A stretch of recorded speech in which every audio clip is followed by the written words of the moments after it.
बोलिए हर्ष जी। नहीं, पहली बात तो ये कि आशुतोष जी ने कहीं नहीं कहा कि इंडिया गठबंधन को मजबूत करें। आशुतोष जी ने कहा कि अरविंद केजरीवाल को राहुल गांधी सीखना चाहिए। तो मुझे लगता है कि अगर मतलब इतने मासूम आप भी नहीं हैं और इतने मासूम हम में से कोई नहीं है, तो इसलिए मैं यही कहूंगा कि जो आशुतोष जी आम आदमी पार्टी की राजनीति में थे, चुनाव लड़े, सब कुछ के बाद पत्रकारिता में आए दोबारा, और अभी वो राहुल गांधी से सबको सीखने की सलाह देते हैं। तो इसको ऐसे ही पढ़िए, इससे अधिक मैं नहीं कहूंगा। तो मतलब इस वाले पे तो मैं यही कहूंगा। बाकी आप प्रश्न पूछिए तो मैं इसका जवाब देता हूँ। फिर से दोहरा देता हूँ, वो कह रहे हैं राहुल गांधी से ही सब लोग सीखे।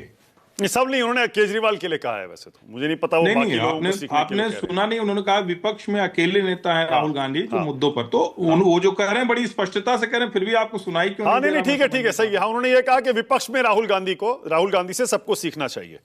तो अब अगला सवाल मेरा यह है, आपको क्या लग रहा है, विपक्ष एकजुट होगा अरविंद केजरीवाल के यूं बेदाग होकर और एक बार फिर से उभरने से, या फिर इंडिया गठबंधन की जो फॉल्ट लाइंस हैं, दरारें हैं, वो और बड़ी हो जाएंगे? देखिए मानक भाई, सबसे पहले तो ये कभी ये गठबंधन था नहीं और है भी नहीं। ये गठबंधन कांग्रेस पार्टी में राहुल गांधी को खड़ा करने के लिए बनाया गया था। लेकिन राहुल गांधी चूंकि नेता के तौर पर साबित नहीं हो पाए, इसलिए वो गठबंधन चल ही नहीं पाया। वरना कोई भी जो थोड़ी सी भी राजनीतिक समझदारी रखता है जानता है, अगर सिर्फ और सिर्फ नीतीश को अपने पाले में रख पाए होते और वो चुनाव से ठीक पहले खिसक नहीं गए होते, तो शायद गठजोड़ की लड़ाई 2024 में एकदम अलग होती। और वो साफ साफ दिख भी रही थी, लेकिन फिर भी वो नहीं संभाल पाए। तो राहुल गांधी की इससे बड़ी असफलता कुछ हो नहीं सकती। लेकिन चूंकि कांग्रेस पार्टी है और जिसको कहते हैं ना कि कहीं न कहीं कोई विपक्ष होगा, सब मिलकर एक बात करेंगे, तो राहुल गांधी चाहे जितना हारें चाहे जो करें, वो नेता के तौर पर बने रहेंगे। एक साथ क्यों नहीं आ सकते?